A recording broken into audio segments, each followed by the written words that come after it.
etorkizuna nolabait denboran aurrerako proiekzio bat da, ez? Nik uste alare modu desberdinetan pentsatu aldegula etorkizunean, ez? Izan alda modu bat nolabait orainaren konsekuentzietan pentsatzeko, ez? Orain gertatzen ari denak nola eragingo duen gero etortzen denari, baina askotan ikuste batez ere gure kulturan gertatzen da dela nolabait oraina modu oso diferituan bizitzeko modu bat, ez? Askotan etorkizunean bizitzea orainean baino eta bi alde horietan pentsatu, ez? Iragana eta etorkizuna eta orainaren galera bat ekarri dezake, ez? Etorkizunean gehiegi proiektatze horrek, ez?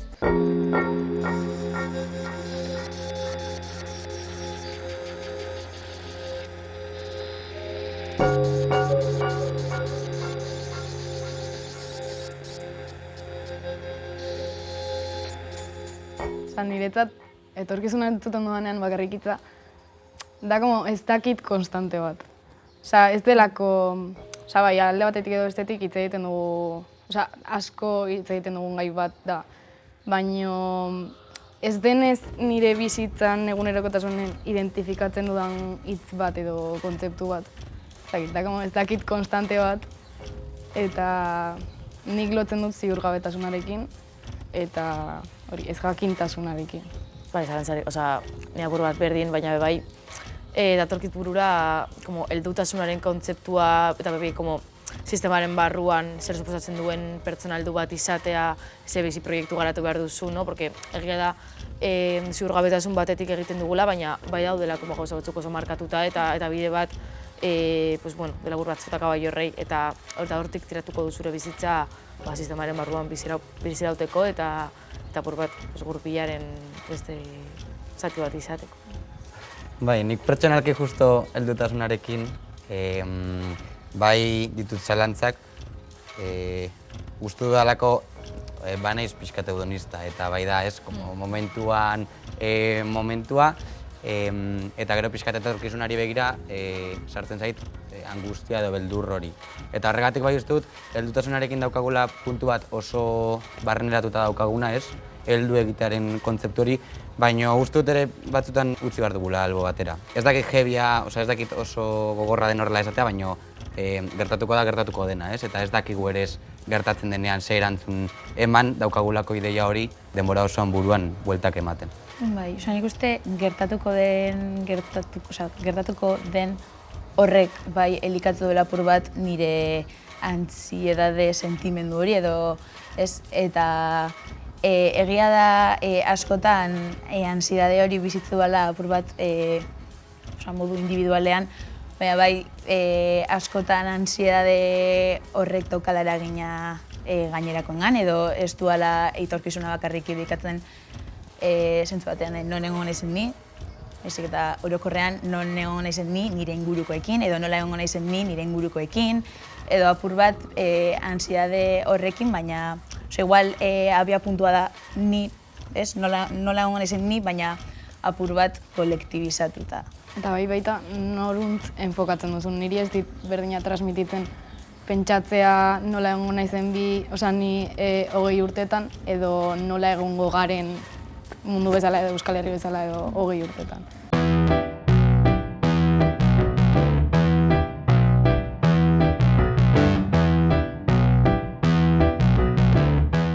Garbi dagoena da, etorkizunari begira maila pertsonalean daukagula heriotza, herri gisa ere heriotza daukagu, eta eguzki sistema moduan ere bai, heriotzarantz goaz, hori da gure etorkizuna.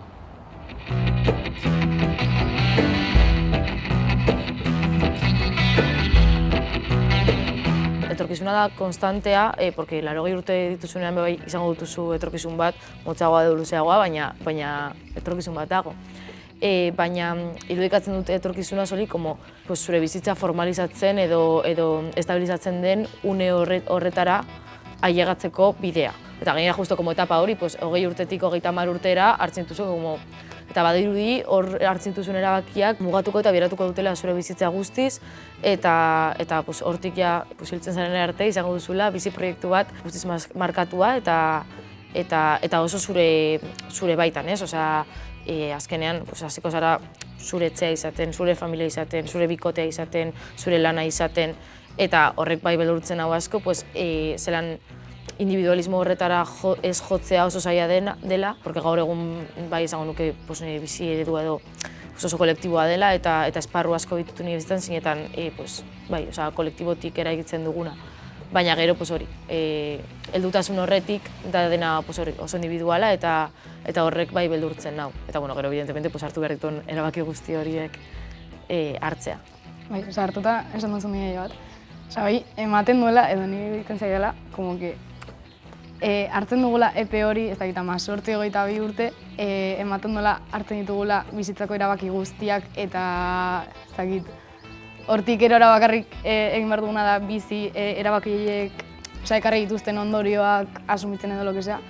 Baina eske berez, etorkizuna eraikitze hori da etengabe egiten duguna eta ez da inoiz bukatzen. Bai, baina nik uste epe, adintarte horretan kokatzen dela apur bat presio hori edo gehien bat areagotzen dela presio hori.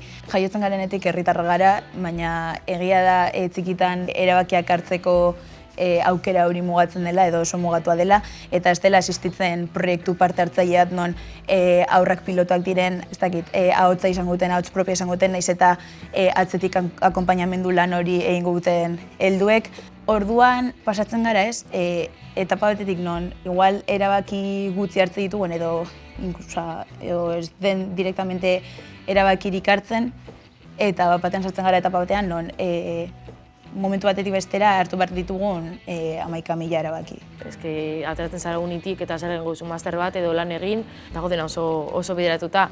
Eta gure belaunaldia bebai, hori, krisian dagoen belaunaldi bat gara, krisiak bizi izan ditugu jaio ginenetik, eta askotan espektatiba eza hori daukagu, gure etorkizuna izango da prekario, bizi baldintza kaskarrak izango ditugu, eta askotan jotzen dugu asumitzera hori, eta bai dauka bere arriskua. Gure aurreko belaunaldia ikusten ari gara nola eramaten ari den aurrera bere bizitza, ikusten ari gara ze krisi testu inguruan ez den ari garen. Nik uste dut bai begiratzen dugula guzti hau pesimismo handiz, baina ez da kasualitatea.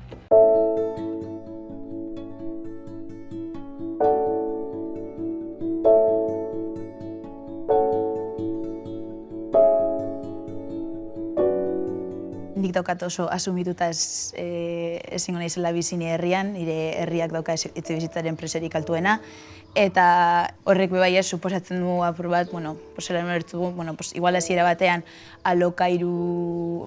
alokairuan bizi edo, eta gero bai hor sortzen dira gatazka gehiago hipoteka, ez dakiz eta nik ez dut nire burua harremandu nahi apur bat horrekin. Orduan ditut bi aukera apur bat, edo onartu egoera eta ez noa onartzera, edo asumitu, ezingo naizela bizi herrian behintzat lan baldintza duin batzuk izan arte edo. Pentsatzen dudanean, ea zer izango da nire bizitzaz aita eta etxetik noanean okupazioa bai daukat aukera moduan, eta autu moduan, ez dut nahi nire soldata prekarioaren eren bat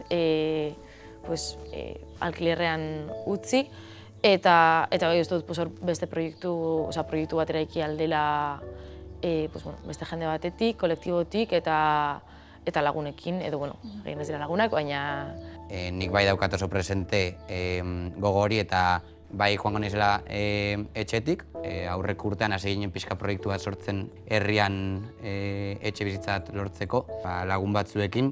Hor ere helburu bat baselako herrian emantzipatzea eta etxetik joatea baino herrian geratzea.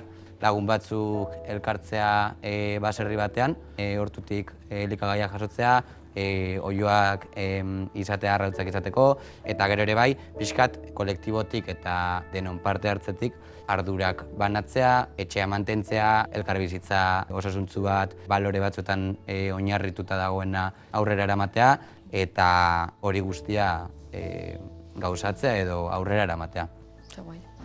Bai, ni ere gurasoekin bizi naiz. Eta etxe bizitzaren kontua ez da, egia esan ez da presente daukadan gai bat.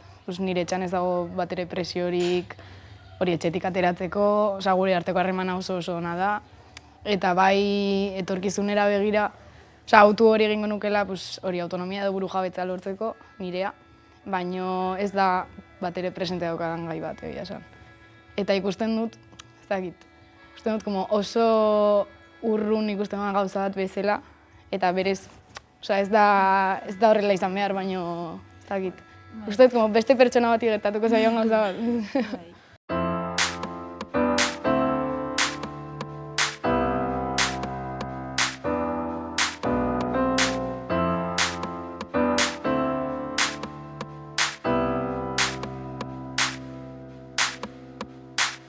Nik uste ere historikoki etorkizunarekin, fenomeno nahiko sakon bat gertatzen joan dela, eta da, lehenengo imperialismoaren bitartez, kapitalismoa, globalizazioa, pixkanaka joan da ezartzen munduan nolabait pentsamendu universalista bat, gizadia gauza bakar eta bateratu bat bezala pentsatzen duena, eta horren parte oso importante bada etorkizuna denentzako bat eta denentzako berdina eta oso modu uniformean pentsatu behar izatea, nolabait pentsamendu hori gaina gaur egun askotan hondamendi edo salbazio terminoetan pentsatzen dela, hondamendi klimatikoan pentsatuta, eta horrek daukan karga kristauan sakonarekin, gure kulturan oso sakonki datorren ideia bat da, dagoela hondamendi edo salbazio universal bat denontzako aldi berean gertatzen dena, eta nik uste horrek asko permeatzen duela gure etorkizunerako begirada hori. Baina niretzako gertatu dena da, ideia hori agian filosofikoagoa dena edo kulturalagoa dena, azkenean planetaren aidura eta suntziduraren bitartez errealitate material bihurtzen ari da, hein batean, benetan materialki gauzatzen ari da etorkizun bat planeta osoarentzako ihesbiderik gabe hondamendi izan aldena. Krisi ekologikoa bezalako problematikak Euskal Herriko gazte bezala kostatzen zaigula barneratzea gurea bezala. Igual, delako mugimendu bat etortzen dela maila globalago batetik. Eta, hori, Euskal gazte bezala ez dugula gure borroka bezala hartzen. Nik bai uste dut neurri batean denok garela apur bat konstientez egoeraz eta gaur-gaurko zelako testuingurutan kokatzen garen. Baina nik uste ere jendearentzat edo arlo hau politizatu nahi ez duen jende horrek nahiago duela apur bat asumitza egoera, zalantzan jartzea dena bai suposatzen du kontsumo eredua zalantzan jartzea, eta horrek zer suposatzen du, igual burua uste bat, nik bai egin da apur bat autokritika ez, baina nik uste orokorrean jendeak nahiago duela komodismo horretatik lan egin edo komodismo horretan mantendu, ez duela alternatibarik irudikatzen horri guztiari erantzun bat emateko. Azkenan kontzientzia hartzea delako deserosoa. Bai. Eta bai uste dut, puntu honetan zinetan krisanizkoitz baten barruan kokatzen garen gazteok gaudela jo puntuan gizartaren zati baten tendentzia bai dela jotzea apur bat balore kontserbadoreagoak eta uste dut hori bai dela azken bideo irurten fasismoaren gorakadaren erro bat edo arrazoi bat. Orduan, ez dut hor bi aldetatik egin behar dela borroka hori bizitzeko modu alternatibo batzuk ere egitzera bagoaz, aldatu behar dugu bai gure buruak desareki, gure inguruan alternatiba batzuk errealak eta posibleak direnaren diskurtsoa zabaldu, baina gero bestaldetik jendearen bizitzak bizigarriak izatea eta gure baldintzak bizigarriak izatea bestela, bata besterik gabe ari zara exigitzen zerbait eta jendeak ez da heltzen hilabete bukaera. Bai uste dut dela kriston garrantzitsua eta ere ulertzeko krisiaren izkoitzen testuingurua dela memoria. Nola sortu memoria kolektibo bat atzeko edo iraganeko borroka horiek esazteko eta horietatik ere bai ikaspen bat egiteko. Eta pixkat ere bai hor ez dakit nola egin, uste dalako ere dela jente nahiko potente bat dela gaur egun daukagun estimulazioa eta daukagun informazio azkarra, eta uste dut horrek ere eragiten duela memoria hori galtzea.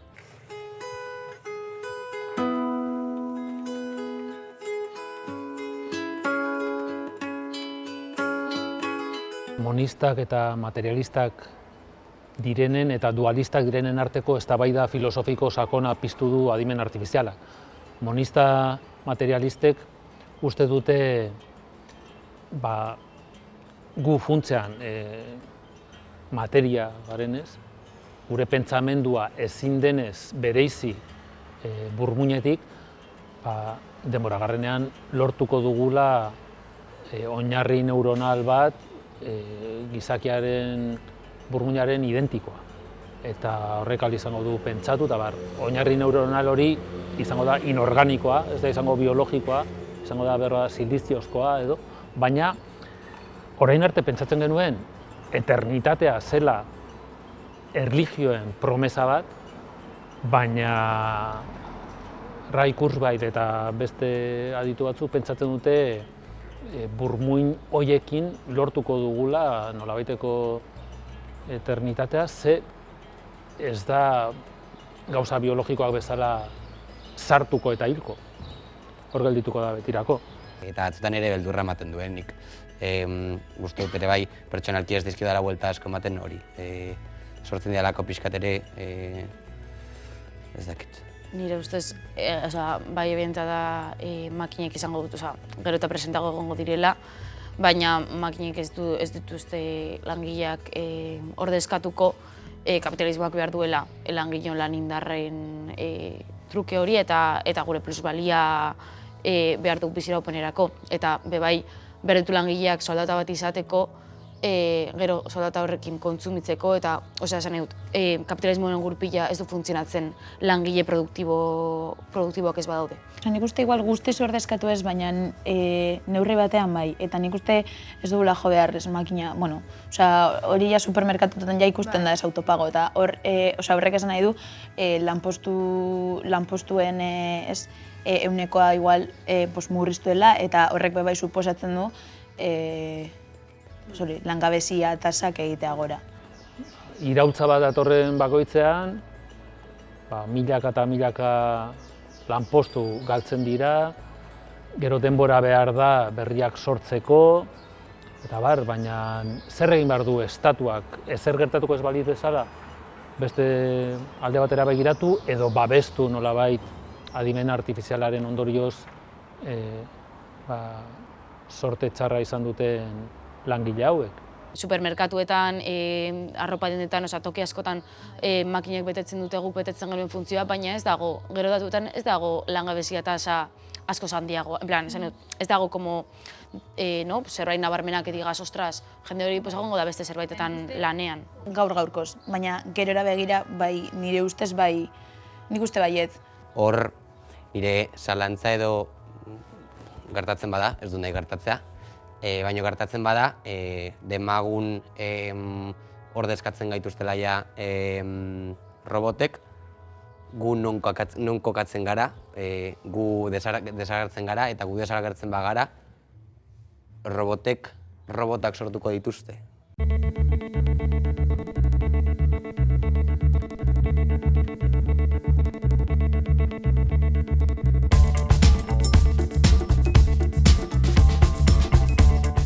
Distopiei buruz bi ikuspuntu daude, funtseskoari buruz. Badaude aditu batzuk, esaterako Laila Martinezek, esaten dutenak, estatu batuetatik datozkigula, batez ere, disimetria ikaragarria dagoela utopien eta distopien artean, distopia mordoa dago eta utopiarik ia ez. Eta horrek esan nahi du, hor atzean badagoela konfabulazio antzeko bat, eta zein da helburua? Helburua da pentsaraztea jendeari, jode, nola izango da etorkizuna? Etorkizuna izango da nazkagarria, matxista, miserablea, txiroak pikutara, emakumeak etengabe biolatuak, beraz, ez dezagun ezer aldatu. Ze aldatzen ahalegindu ezkero, edo zer izango da daukaguna baino askoz ere okerragoa. Beraz, distopien benetako helburua izango litzateke gure kapitalismo hau iraunaraztea. Hori da ikuspuntu bat.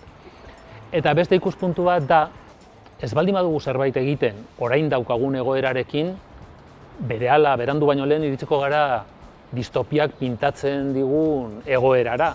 Mezua izango litzateke aldatu kapitalismoa, zuhurtziaz aldatu, baina aldatu.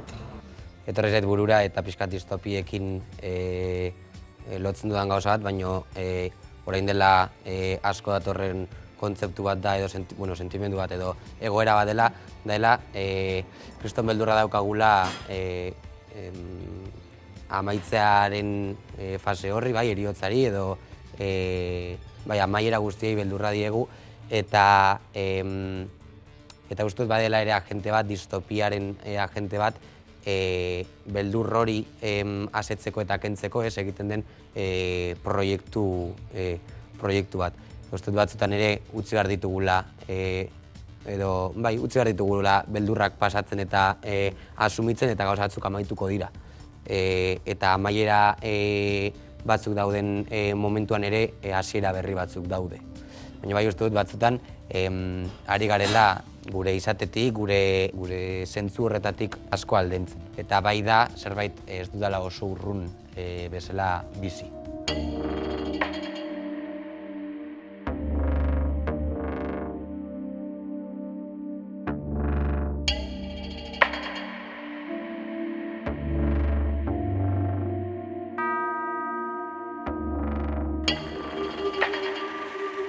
Utopia da, topoz lekua da eta u partikula estatzailea eta utopia da inun ez dagoen leku bat. Alegiazkoa da, Platonek Politeian utopia politikoa planteatu zuen, baina utopia da Tomas Mororen liburu baten izenburua, Pierre Charritonek euskaratua, bide batez esan da. Eta hor planteatzen da gurea baino askoz ere hobea den gizarte bat, atsegina, Tomas Mororen utopian zehazki dirurik gabe, nizkarrik ez dago, jendeak baditu bere sinismenak, baina erabat tolerantea da. Eta Tomas Mororen utopiaren ildotik sortu ziren gero Campanelarena eta Francis Baconena eta bar, ez? Eta erabili izan dira kontrastez kritikatzeko gaur egun daukagun egoera, hau da, utopia planteatzean etorkizuna baino gehiago buruan daukasuna da orainaldiaren kritika. Aurreko belaunaldiak ikusita, nik ikusten dena da, borrokatzen zutela eta utopiak zituztela, baino uste zuten edo aukera zuten horiek lortzeko. Edo pentsatzen zuten, ez dakit, zeozer lortu alzelakoan edo, eta guri hori asko kostatzen zaigula. Sinistea benetan lortu dezakegun zeozer dela. Claro, guk irakurtzen dugu eta guretzat utopia hor dago, baina guretzat utopia bat da. Baina uste dut ere kontuan hartu behar dugula, utopia ezberdinak daudela eta nola egin behar dugun hori dena konpaginatzeko eta utopia berdin batera heltzeko.